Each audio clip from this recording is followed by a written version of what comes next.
Pearson Jeffries Cigar and Coffee Lounge presents The Chimney Effect. With your host, Jeff, also known as El Jefe, Mike, also known as Big Smoke, and Lance, also known as Be More Smooth. Hello, I'd like to thank everybody for the new rendition of The Chimney Effect. I'm sitting here with my boys, Mike, and come on, man. You got to let me get through it. You know I got to ad-lib, man, I'm saying? Yeah, but that's okay. That's why we got it. I'm sitting here with my boy, Big Smoke and Smooth. And today our special guest is Elisa Daniels. She is a clinical nurse liaison. And I was going to say where she works, but I'm going to let her tell you guys all about her.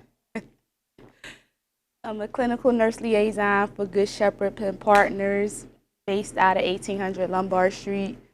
And what a clinical nurse liaison is a nurse. I'm a BSN prepared nurse. They assess patients for appropriateness for our rehab and long-term acute care hospital facilities. Wow. You guys get all that? That's a mouthful. Isn't it? Can we do the condensed version? What's the condensed version? Condensed version? She a nurse. Where the goats come I'm get a it. nurse and I look at patients to see if they appropriate for rehab. Okay. Yeah, everybody can understand that a lot better. Absolutely. Today we are smoking the cocoa mint cigar, and we are drinking some chocolate mint coffee, and I think that they go very, very well together. You guys have already started smoking yours. What do you think? Well, a cigar, like we said in all the previous cigars, not very heavy on the palate. However, after I blow out the smoke, I'm getting a nice cool effect on the tongue, and surprisingly not on the roof of my mouth. It's very, very enjoyable. What I like about your flavor cigars is a regular cigar smoker or a hardcore cigar smoker can appreciate it. Yeah, it's actually, it's a regular cigar with some flavor added to it. It's a regular cigar, man. We say that, that Pearson Jeffries makes flavored cigars for your regular cigar smokers, but in the cocoa mint, it is just that. What about you, Lance? Yeah, for me, that was what I was going to say, is that it is a flavored cigar, but you still get the nuances of just a regular cigar. I like the cool finish on it. Reminds me of an icebreaker, the peppermint candy. Yeah, you know what I'm saying? Go right to the commercial, huh? Exactly. Well, you can pick these cigars up here at Pearson Jeffries at 925 Providence Road, Seacane, PA 19018, or you can go to PearsonJeffries.com and grab a 5-pack of these cocoa mints, and they're only $7.50 a piece online. That's a better price than getting them here at the shop. And believe it or not, as far as flavor cigars come, because I know a lot of mints, other companies that make mints, they're $3, $4, $5 higher than this, and I believe this is a better constructed, better cigar. Well, if you come here to the shop and you ask for Lance, you can get a big 30% discount. But normally at the shop, these are $10, and no one has a problem with the price because I believe that it's worth it. Elisa, what do you think? I think it's a nice mild cigar. I can get the smell and I can taste the soft mint of it. As a novice cigar smoker, I don't like heavy cigars, and this is really light and airy to the palate. Does it go well with the coffee? It goes great with the coffee. It gives it a nice blend. Okay. Well, today, one of the first topics that we wanted to talk about was... Before we get started, Jay? Say again? Before we get started, we got to catch up with each other. I ain't seen y'all in a while. How y'all week been, man? It's been pretty good, man. At work, this is the beginning of the year, and we have to get some training out the way. So, been doing that. What about you, Jeff? Well, man, it's Friday. I'm always planning something. We got the championship game on Sunday, Super Bowl in 2 weeks. Planning some things for Cigars Under the Stars to start again in September at the end of this month. Looking at trying to do more at the venue. So it's always busy for me. We got online that we're kicking off. We got the drop that we're kicking off. We got the podcast we're doing every week. So I'm always busy, man. But busy is a good thing for me. Absolutely. Always. No What about complaints you, here. man? No complaints here. Had a smooth week. Just work, family life. Mm. Nothing new to report. Okay. What about Yeah, you, Elise? young lady? I had a pretty uneventful week this week. Just working and maintaining. In your line of business, uneventful is a It's good good. thing, right? That's a great thing. Absolutely. Amen. Yes, a great thing. For sure. Now, we wanted to talk about some nursing. We want to talk about some men's health. But before we do that, I wanted to talk about the education behind how do you become a nurse and what's the best way to go about it. Can you fill us in? Yes, so basically my path was different from the traditional student. I didn't do the 4 years of a traditional college. I started at community college, and obtaining your BSN, you have to get prerequisites, and the prerequisites are your biology, your chemistry, your organic chemistry, microbiology. Those are the courses you have to take before you actually enter into the nursing program. So for me, I took these courses at community college, and as a mother and working adult, going back to school, that was the easiest path for me because they had night classes. Okay. So I would go there at night. Once I was done the prerequisites, I applied to Widener University, where I was accepted into the nursing program. And I got my bachelor's degree back in 2008. Amen. Came out, passed the NCLEX. And that's the thing about nursing. I spent 6 years obtaining this degree, but I can't do anything with the degree unless you pass this NCLEX and become a registered nurse. Wow. So NCLEX is a test, a national test that's given out, and it can consist of 75 to 265 questions. It's random, one test. You pay a fee, you go in, and you have to have been to an accredited school, which we know Widener is an accredited school. And for me, I had been hearing stories of everybody passing the NCLEX with 75 questions. So I get in there and I have 265 questions. So it was very almost like a bait and switch, huh? Yeah, basically, frustrating. As I got to 100 and 150 and 200, I was like, I'm not passing. And it just kept going. It just kept going. But lo and behold, I passed, and I started my career at University of Penn as a thoracic surgery nurse. Wow. And I did that for several years. And with this degree, you can really write your own path. So after that, you don't have to be a floor nurse, is what I mean. I worked my 12-hour shifts. And after that, I went into what we call case management. And case managers, we obtain information for the insurance companies and get the hospitals paid. And we help the people with discharge planning as you leave the hospital. So that was a nice way to keep my nursing going, but off the floor. Okay. And then now I'm a liaison. So that's kind of my path. But there are also other paths. The LPN path, many people take is 18 months. You're a licensed practical nurse, which is different. Your scope of practice is different from a registered nurse. You can't do as much as the PSN nurses do, but you can make money in 18 months. And then go back to school, get your bachelor's or whatever you want to do. Then they have in Philadelphia diploma programs. So you could get your diploma and you sit for the NCLEX and you be a registered nurse. What could someone make, starting out as being a registered nurse? If you got these young kids out here and they want to be a nurse and they want to know what kind of career and what kind of money they're going to make, what could they make? So it depends on. So you're saying as a bachelor prepared nurse or just in general? As an RN. As a RN. So it's different. Okay. So if you're a diploma RN, you probably could start somewhere anywhere between $50K a year, $60K a year, depending if you're in a nursing home, home care, hospital. These are all the different facilities you can work in. Mm-hmm. As a bachelor's prepared, it's a little more. Okay. So. Now, Lance, I know that you said that your daughter wants to be a nurse. For sure. I'm sure you have some questions. I'm just listening, man. Really? Absolutely. But I will say, yeah, she does want to be a nurse. She's a senior in high school. She got accepted into Widener's nursing program. Okay, It's one of the schools that's a she great did get accomplishment. accepted into. Yeah, I don't. As we go, if I come up with some questions, I'll ask. But so far, she's doing a great job explaining everything Right. and giving me Yes. some good information. Yes. So typically questions come up of, I'm in high school, what do I need to take? So you need to take your science and core classes, your chemistries, your biologies.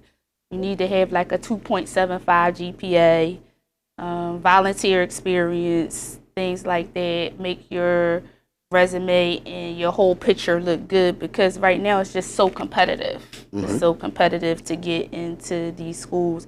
Now, I just did a tour at Widener back in 2008 when I was there. We was in a little building, old. Oh, it's now nice, they nice have now. the state-of-the-art Yeah. sim labs. Absolutely. They could mimic people having For sure. all kind of events, seizures, babies, everything right there. Right. And what I like about Widener's program is they make sure that you are in the hospitals and on the floors getting that hands-on training before you come out and to the field before you graduate. Okay. Yeah, they had a whole like ER section, ER set up and everything. They definitely had nice facilities. For sure. All simulated. You want to know what you're coming into as a nurse when you leave Widener, for sure. Well, I know that you want to touch on some men's health, basically. I guess the first question is, why don't men like to go to the doctor? Why do you think, based on your experience? My experience? Yes. Or these guys? So, Well, they're going to tell me why, okay. but I want to know based on your experience. I don't know. The literature says that historically men have a mistrust in the healthcare system that goes far back as the Tuskegee Airmen experiment, and it's for us. I think it's cultural in our communities. There you go. It really is. Thank you. It's cultural for us to have a mistrust. I mean, these men were prominent men during that time, known for being in the service and, for their country, and they were injected with syphilis and they weren't treated. They would use that as an experiment. They was used as an experiment so we could know what happened. That's how we know the long-term effects of syphilis, that you can go deaf, you can go blind, because they didn't treat these black men. So it feels like it's unconscious to us that we have a mistrust in the healthcare system. There's definitely a higher incidence of certain diseases just by being black. Your hypertension, your diabetes, is just hereditary for us. And I was going to touch on prostate. We health. definitely will. I didn't think that you were going to go Tuskegee, because we was actually going to touch on that. Well, in terms of, but that's good in terms of the fear, of something being done to you that you didn't ask for. Well, Right. I mean, you can go into the Henrietta Lacks situation. You can go into the unknown sterilization of women in certain communities. And what was so scary about the Tuskegee experiment was they shot these men up and then they let them loose on the community. Correct. And you talking about people missing organs, people misdiagnosed. I believe culturally, the foundation for mistrust in the medical field has been set. But what do you think that the medical profession can do to change the paradigm of a particular community's mindset and encourage them to seek medical health, or even be proactive and doing preventative medicine, doing preventative care, and things like that? In my opinion, I think education. Just getting the word out that these things will help prevent a harder road down the line. So even these forums like this, before we leave here tonight, you guys be well educated on the importance of this prostate health and this screening and what it can avoid for you going forward. You'll know early signs, detections, things like that. And we just need more, I think, African American doctors, nurses in our communities, and just so that trust could be regained. But it all starts with education and literacy, because if you just don't know, how can you prevent it? That's true. I mean, what are some of the early signs of I guess, a bad prostate or good prostate health? So first, the guidelines are basically once you're over 45, especially African Americans, because we are predisposed to prostate cancer. So the guidelines that they set is that one, you get a test. It's called PSA. So that's a blood test. They can check your levels, your prostate levels. 2 is a digital rectal exam. So the doctor will insert his finger into your rectum, and it's about... That's not digital. Your finger is digital. Your rectum is, you know... Okay. But it's not the full finger, because the prostate sits right behind the bladder and before your rectum. So small, and it's just not even half of your finger. If it's inserted into your rectum, you could feel. And they could feel for any enlargement, any bumps or anything like that. But some of the early signs is hard to urinate, pain when you urinate, not emptying your bladder, feeling like you have to go, blood in your urine, things like that is like early signs to get checked. Because it could be something what we call benign, so it's just enlarged. And that happens as you get older. What can you do to prevent that? So, like prevent an enlarged prostate. Yes. So a large prostate is something that sometimes just come with getting older. So what we trying to prevent is prostate cancer. Okay. Right? So what we could do is early detection. So once if they feel anything going on, you seeing your doctor, you talking to your doctor, letting them know this is what's happening, then they could give you medicines. It's all types of treatments that can help. Now, is this primarily African American health for men, or just men's health in general?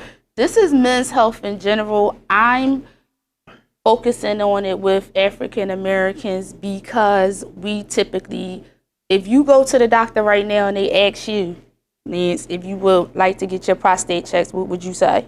No. No. What would you say? Oh, it's time. It's time. You would say yes? It's that what time. Would you say? Mine's already been checked. So okay. Now, don't get me wrong. I was reluctant the first couple of times that I was asked. Right. Basically, when you start talking about that finger, I'm thinking dinner first. Right. Just saying. Yes. You feel violated. I got a question. Yes. What do you do after you get the exam and he pulls out a cigarette and starts smoking? But what do you do when you look back at him, you ask him why he got both hands on your shoulder? Or he just too happy going in. Come here. It's typically that won't happen. Usually physicians are prepared for this. They take the high road. Would you feel more comfortable if it was a woman? No, I just no. say no. Yeah. And that's okay, because I have asked this question, and most men we in a room 3, so you two were reluctant. It's time. You would have been reluctant. So that's really, I'm 0 for 3 on who would just go in and raise their hand and say, check my prostate. But do the doctor recommend it when it's that time? I mean, my doctor's never. Your doctor's gonna recommend it for you anytime over 40. Okay. They even start kneeling down about 42. Got a little time. Got a little time. But listen, my first 3 recommendations was, I ain't ready for that, doc. Yeah. Right. No bullshit, really. And honestly, I think, when you think about it, it's probably a little more difficult for him than it is for us. you got to reverse it a little bit, but you know, you're getting older, it has to be done. Really, my father told me the same thing. For sure, man. He wasn't prepared the first 3-4 times either, but he said, you know, you got to go let them punk you. That's what my dad said. Basically, That's exactly a way what he to said. say it. More than but all of your hind parts. Absolutely, All up in man. your hind parts. Absolutely, absolutely. It's really quick. It's really fast. And like I said, it's just not even a what's whole quick? finger, Yeah. the exam. Says you. Says you. Well, as a woman, we're checked yearly, and we're with our legs spread wide open with the silver coal thing in them, True. and the doctor's whole hand is up there I give you and that. feeling around. Now, for me, that's what I have to do to avoid cervical cancer, fibroids, Absolutely. anything like that. I'm going for it. Now, is it a yearly thing for men? Once they do start It's getting a checked, yearly, it's a yearly thing thing? for men. Okay. What was brought to my attention today when I was actually talking about this topic was also part of the literacy and just not knowing and not being educated and being fearful of this and the mistrust. You have to remember, men from little boys and coming up aren't told you have to go to the doctor every year. Women after 13, 14, sexually active, anything like that, we have to start going, getting checked every year and things like that. It's ingrained in us. Right. And it's just not in y'all. That's true. And when I that was totally brought agree. to my attention, I That's was a like, fact. that's really a great way to think of it. I believe after 50 years old, you should go once a year. Now, some people might think before then, but when you go over 60, I think it's twice a year. But, you know, I mean, everybody's busy. We know we need to do it, but, you know, Sure. it's not, for me, it's not really a fear. It's a time issue. But there is a lot of African-American men that are fear that something's going to happen to them. We was just watching a program where they had a hospital in L.A. L.A. that was called Killer Something, where you went in there for something minor and a lot of people didn't come out. So they said people used to jump out the ambulance when they knew they was taking them there because they didn't think they was going to come out of there. So, you know, you got a lot of mistrust. And, you know, when you're young, when especially as a man, when you're young, you fearless. You thinking you feel fine, you feel great, nothing's going to happen to you, everything's working fine, you don't have no aches and pains, so you feel as though I ain't got to do that. Really. Correct. But as I you get think older, it's you know it's younger than necessary. 50 for yearly for men. I think 40. Okay. I ain't even You gonna tell are you the- last you time are I the went to the expert. doctor. What was that question? Said I ain't even gonna tell you the last time I went to the doctor. Yeah, well, you know, You don't get checked. on a married? lighter note, Yeah. Okay, because I'm like, no, because you should get checked for STDs Oh, yearly. for sure, absolutely. But I don't consider that minimal. going to the doctor. I did that when I was out just there go in to the college and clinic? stuff. Yeah, just go to the clinic. You ain't gotta Okay. go see a doctor. That's true. You know what I mean? Planned Parenthood. Okay, fair enough. we family show. We're going to cut it right there. That's funny. How's everybody liking the chocolate mint, the cocoa mint? Oh, I like it. It's I really love it, nice. man. I'm enjoying it, Yeah? Absolutely. Mine is going well with this coffee. It really is. and I'm enjoying it reluctantly, but I'm enjoying it nonetheless. I understand with the reluctance. I get Yeah, it. but I mean, it's like I said, it's you know. well constructed cigar. Look, Big Smoke looking kind of light. Well, listen, Fish and Jeffries, we had to make some flavored cigars because, believe it or not, I was totally reluctant in the beginning. Why? Because I don't really smoke them. But it's a big seller. People like flavored cigars.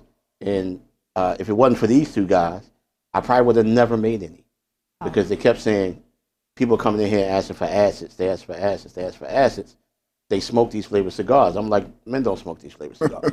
And then I had one day when we had A group. we had a group here. Yep. And I had two guys here that looked like they were straight Gorillas. linebackers. Bro, they gorillas. Okay, I didn't want to say that, but yes, gorillas, really. 6'5", 6'3". They came in looking, I know I got a vision issue, but I saw them at the post office and I was sitting outside. I said, who the hell is that? They were huge. They were friends of mine. And they came in and they sat down and they ate their food. And, you know, I'm thinking they're going to ask for something, you know, that make their tongue want to fall off. And they said, what's up with that vanilla, man? Are you kidding me? Wow. No, I heard you got great vanilla cigar. What's up with that vanilla?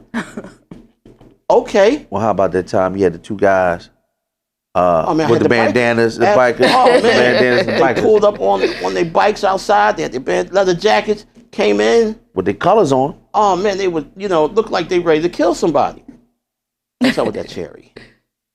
I said, okay, I have to make some flavored cigars. Absolutely. That's how it started. For That's sure. how it started. And they are working out pretty good. Really is. Listen, man, I read the information that you sent me, especially on Spike. That was a great article. Really was. Great article. Absolutely, man. Went out. For our listeners, if you don't know, Spike Lee was the first African American to be appointed as the president of the Cannes Film Jury. Yes, of the Festival of Cannes. Absolutely. He's the president of the jury to select other people on the jury and select the film Absolutely. that will be the film of the year. Of at the the year. time. Absolutely. First president of African descent, and he had a great article. He thanked everybody. He said in the article that the best gifts for him is the things that happen to him that he's not expecting, and he was never expecting to be offered the position to do that this year. And they're going to be there in May of 2020. And he thanked his family. He thanked everybody in the business, and he wanted to also thank the United Republic of Brooklyn. I thought that was great. That was. Really, really was. But hats off to Spike, really. I mean, we grew up on Spike Lee movies. I mean, we're all about the same age except for Smooth over there, Speak for basically. yourself. Say again? Speak for yourself. Okay. But, we grew up on She's Gotta Have It and Jungle Fever and Do the School Right Thing, Days. Right School Thing. Days Mhm. and And you got it. Malcolm X and He Got Game and And as you got advanced, you get the Inside Man. oh man, 25th Hour. Absolutely. And the one that I saw just yesterday that I knew nothing about. It was a great movie called Old Boy. I never even heard of it, Yeah, I never heard of that one either. but it was a great movie. So again, hats off to Spike Lee for doing this thing over the last 40 years. 40 Acres and a Mule. 40 acres. It's unfortunate that it took over 70 years, but Here we are. it happened. So that's a good thing. Absolutely. Absolutely. Well, he needs to go and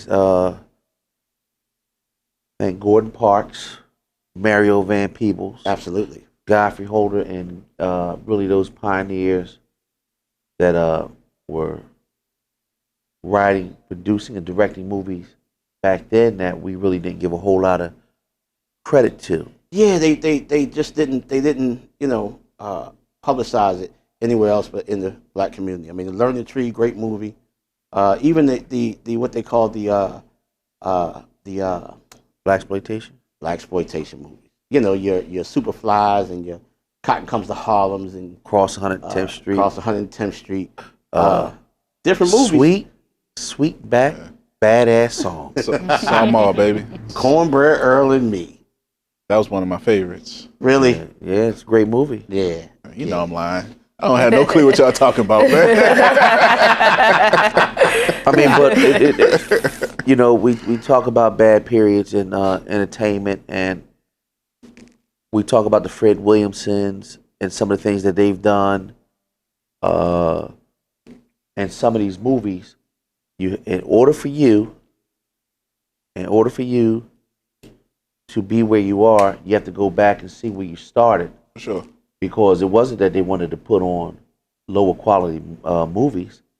You have to put out the movies that they gave you opportunity to put out. So you put them out because some art is better than no art. Oh, absolutely. And in the late Absolutely. 80s, early 90s, Spike Lee used to say it all the time, especially even about his movies.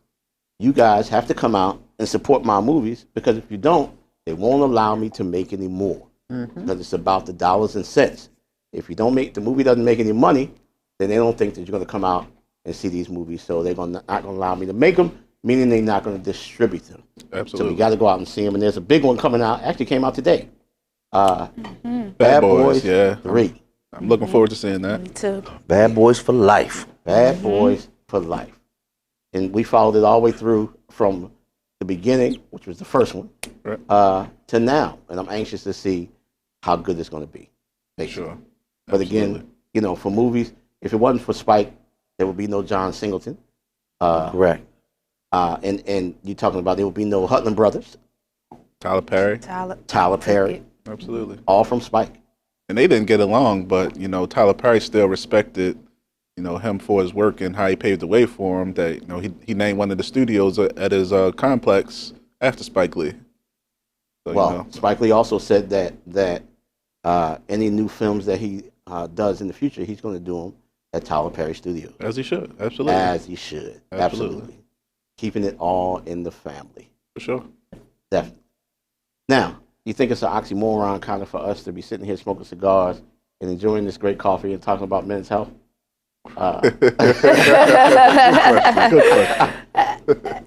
I do. I mean, anything within reason, right? I'm glad you said that. Moderation. So you too much know. of anything is a bad thing. Correct. Okay. Even water. Even water. That's correct. Absolutely. Even water. People don't know Yeah, you you drown. can definitely overhydrate yourself. Yes. Yes. Even water. That's So as long as we do this thing Yep. in moderation, Yes. it's okay. Yes. Okay. Any other notes? Anything else that you like to add in terms of what we should look out or what people should look out in terms of men's health? Well, it's such a broad topic. You could go anywhere with this, so that's why I just wanted to kind of stay with the, you know, the prostate and getting your screenings and just early detections. Really go a long way, because then we could get into colonoscopies, hypertension, diabetes. All these kind of diseases affect our community. But we want people to watch this show. Huh? We want people to watch this one. Yes, we start we getting do. into all things that go wrong. That's they right. find it all. No, exactly. But that's why we're talking about, and we're bringing it to the forefront, talking Absolutely. about prevention. Education is the key. Education is the key. Absolutely. Education I is the agree. key. I agree. Right? What do you guys think about tomorrow night? J-Rock's fighting. Well, I think that well, I'm a J-Rock fan. I think he has matured as a fighter / boxer since he got knocked out by Charlo. Mm-hmm. He should be fighting him again. Well, I think he's going to probably get around to it. However,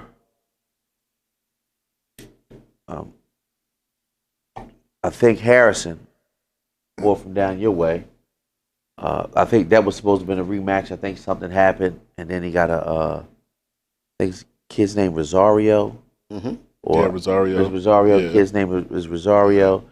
It's probably gonna give him a good boxing match. It's good for Philadelphia. Bringing boxing back to Philadelphia. It's not like Marvin Hagler back in the day at the Spectrum, or some of those fights at the Civic Center. Okay. You know, you have so many great champions throughout the years out of Philadelphia. You know, obviously Bernard Hopkins being the most successful, having so many defenses, all the way down to you know, probably the most well known in Joe Frazier. You know, Danny Garcia, Meldrick Taylor. Yeah, Philadelphia, absolutely. Always had some great Philadelphia fights. West Ham. So, I mean, I want to see boxing come back. Lisa, do you watch boxing at all? I'm sorry, I don't. Okay, well, let me ask you this.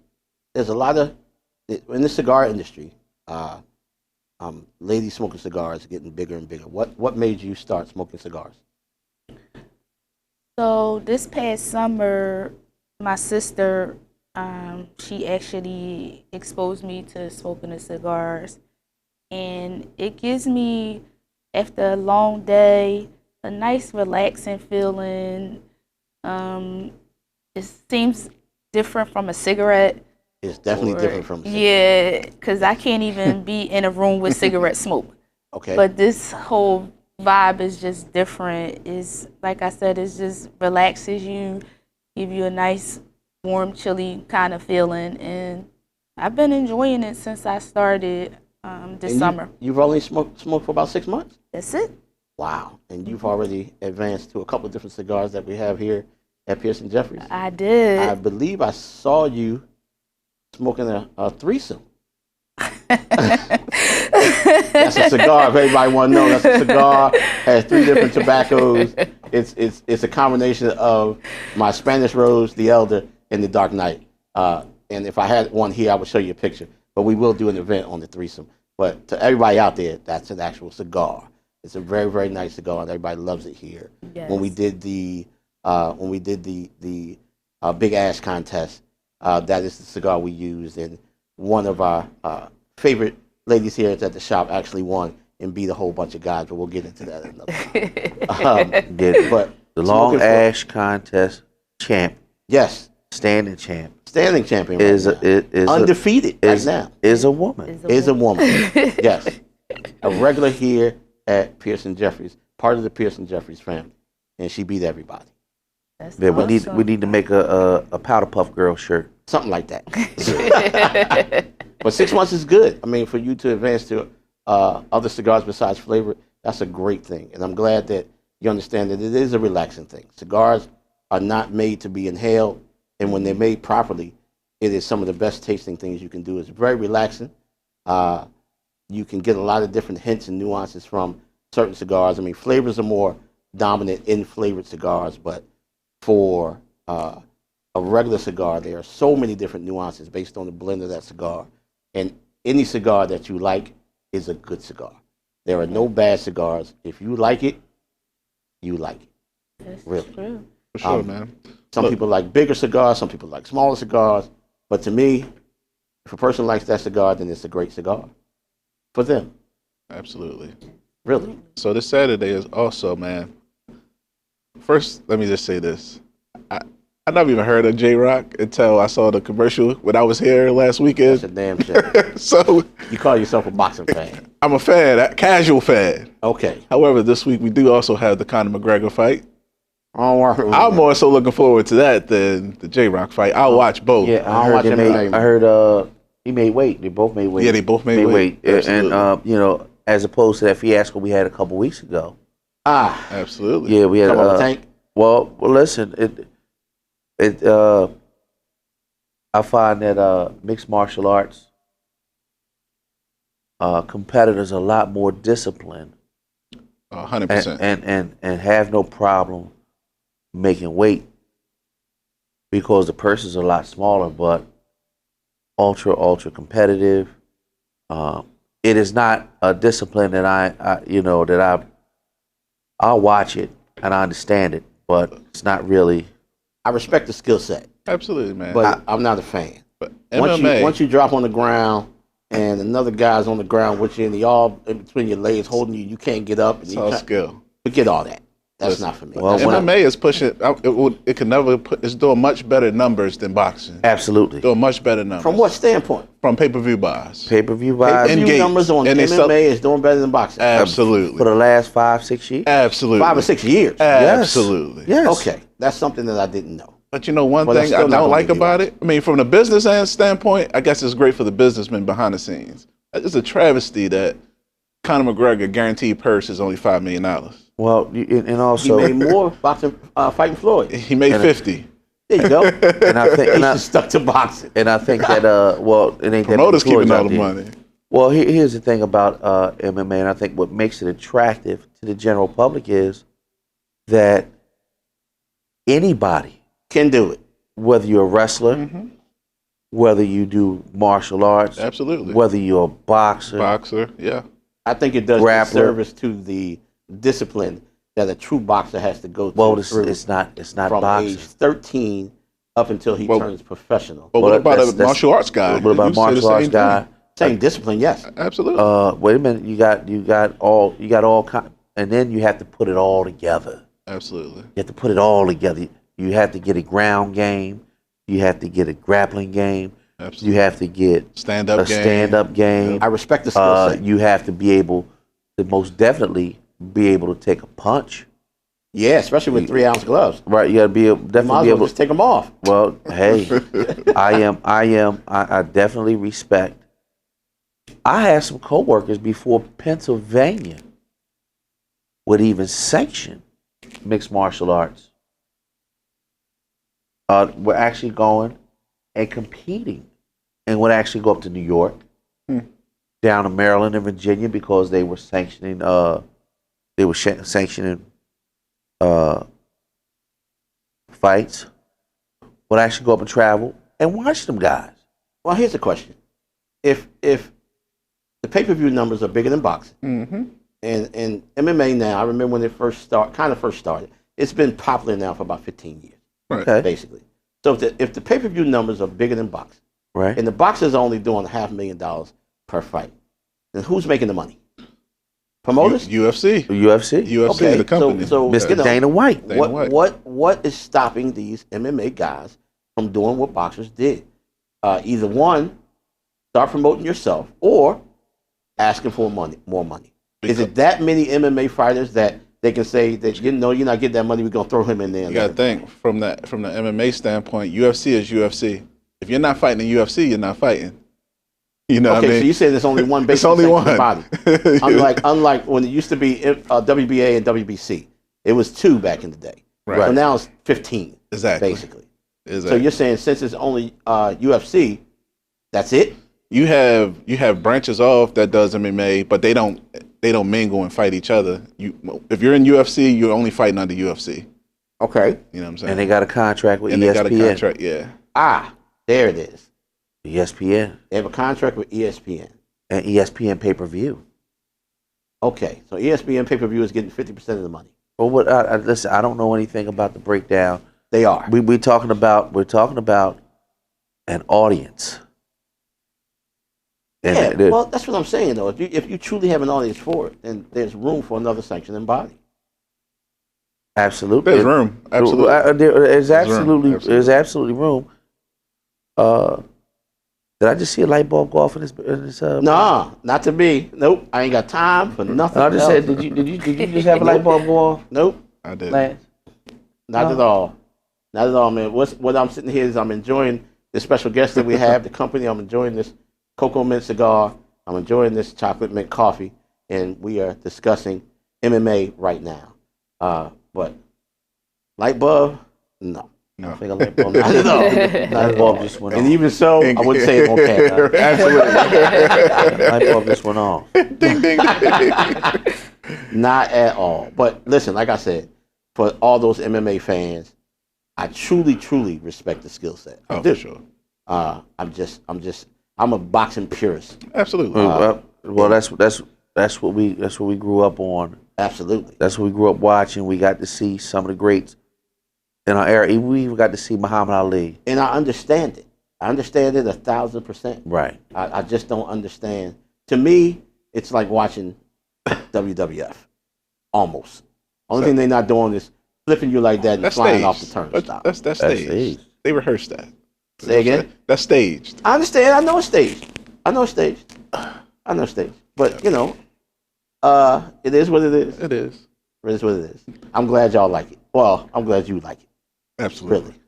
But did y'all get a chance to check out the article on Jay-Z and Rock Nation suing the Mississippi Department of Corrections? I did, man. I read the article, and Stu and I were discussing this a little earlier, and the one thing that I thought when I was reading the article is, they only mentioned him once or twice, that what does he have to do with it?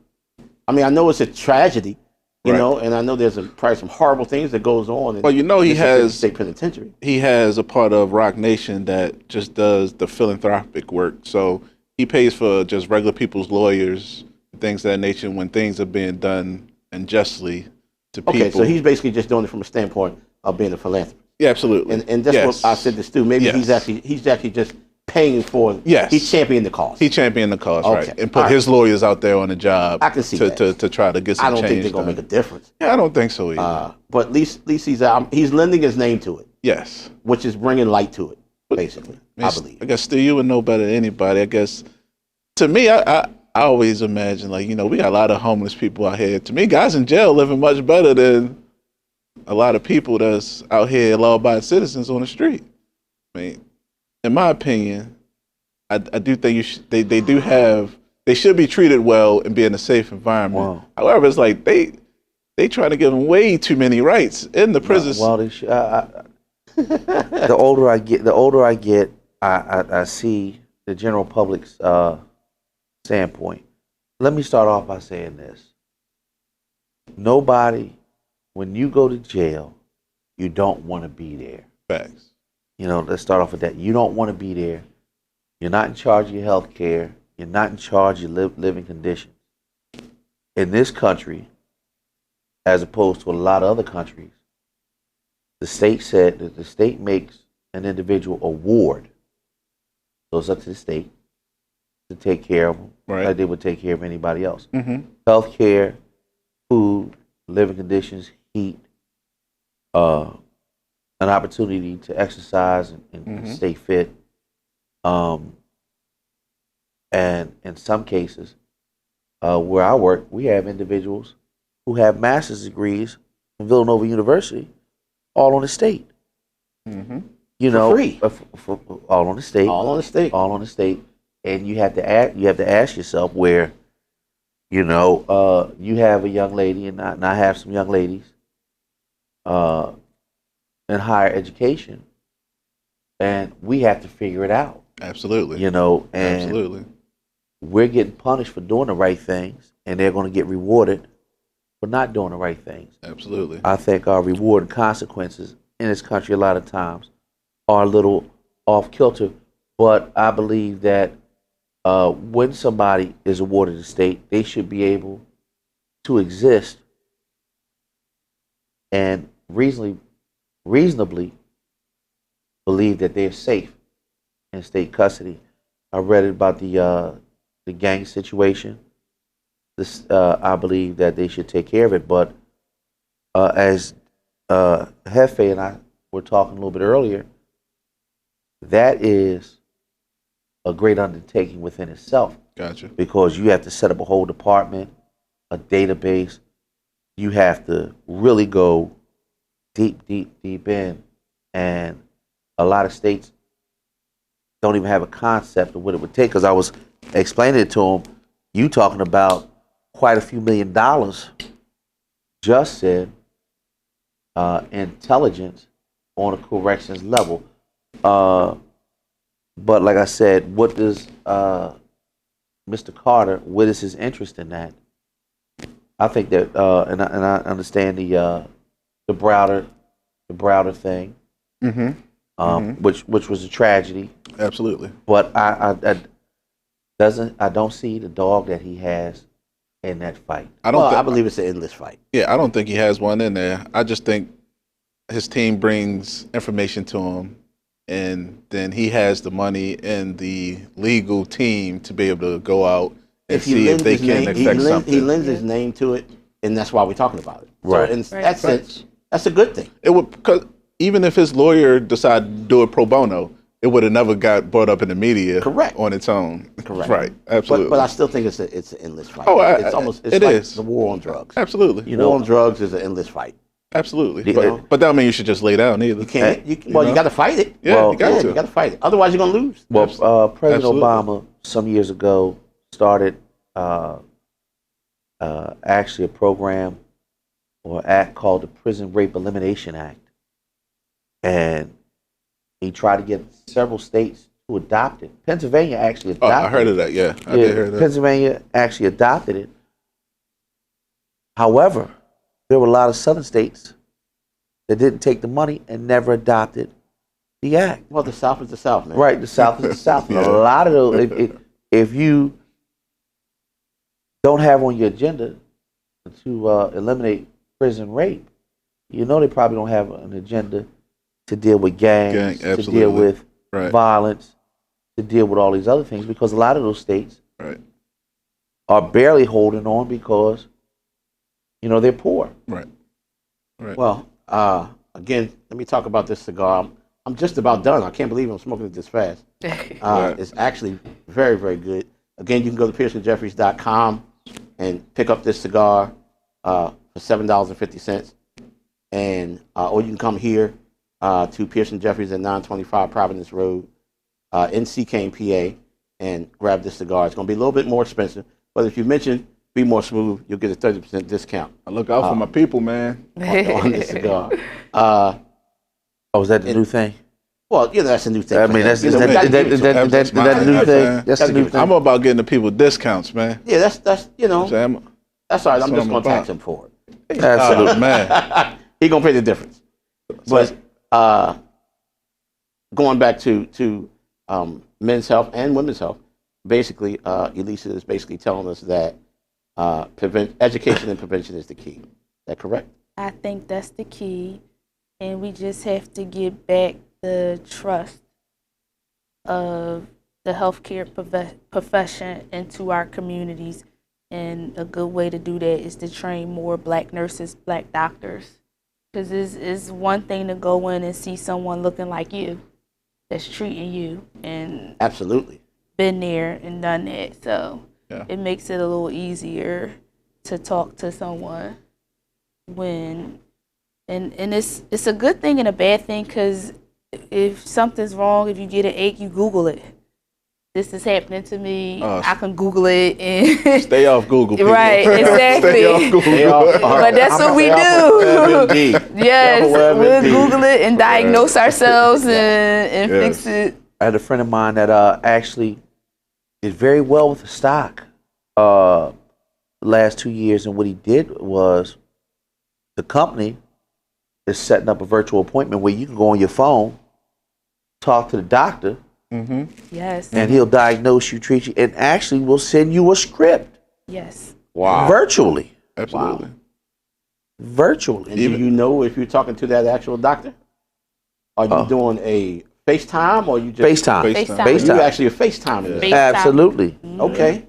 Yeah, they doing that for mental health as well, for psychiatrists and all that. Yeah, they got an app for that. Got an app for that. That's funny. That's funny. They got an app for They got that. an app for a shrink, huh? Absolutely. Yeah. Absolutely. Okay. Yeah. Okay. I got one question for our guests. Obviously, you've been in your profession for a while now. What do you enjoy most about it? So I enjoy helping people. I enjoy getting people to the right level of care. When I first entered this profession, I thought I could heal everyone. That was my goal. I can come in, they sick, I can heal them and watch them go home. Unfortunately, that don't always happen, but I can make someone feel as good as they can at the lowest points of their life.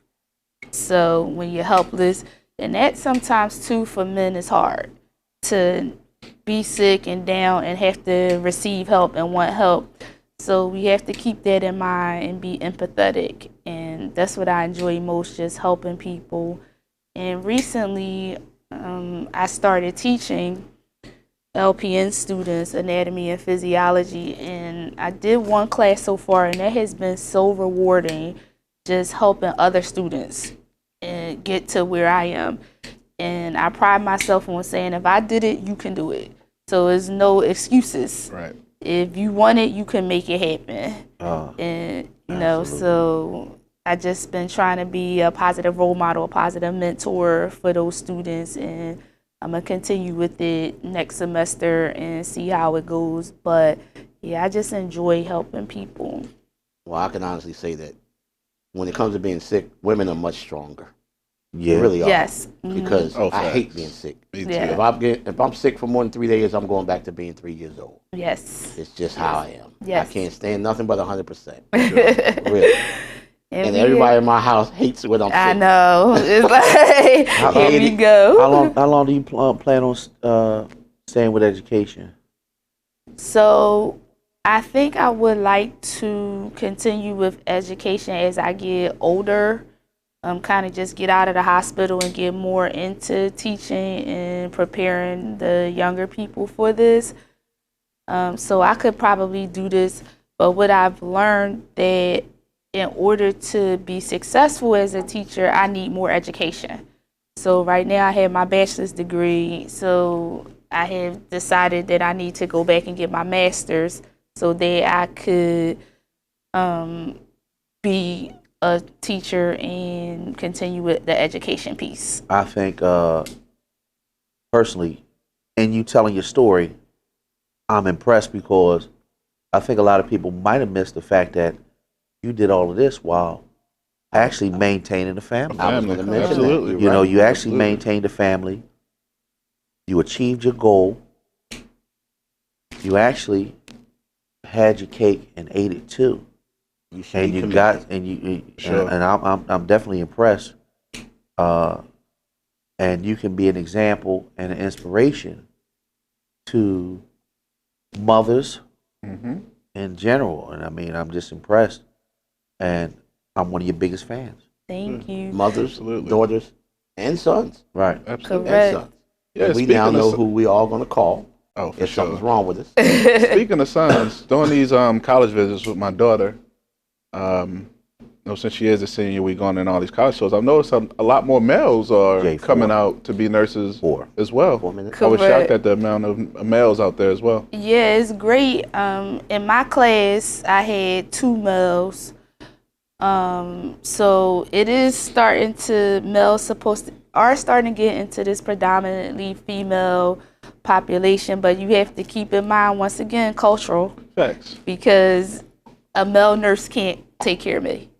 Gotcha. Right, Okay, so right, it's just gotcha. like it comes with With it, the yeah, territory. for sure. Like, you can't see me like that, a male Absolutely. nurse. So it's good. Right. I'm happy and proud of it. Absolutely. But they just have to know it's going to be some biases. Absolutely. Yeah, Absolutely. in that. Well, we would like to thank Miss Elisa Daniels for coming on to the Chimney Effect today Thank you. and giving us some Yes, appreciate information it. on education on how you can become a nurse, a RN that is, and an LPN, and the education behind men's health and prevention and education on health in general.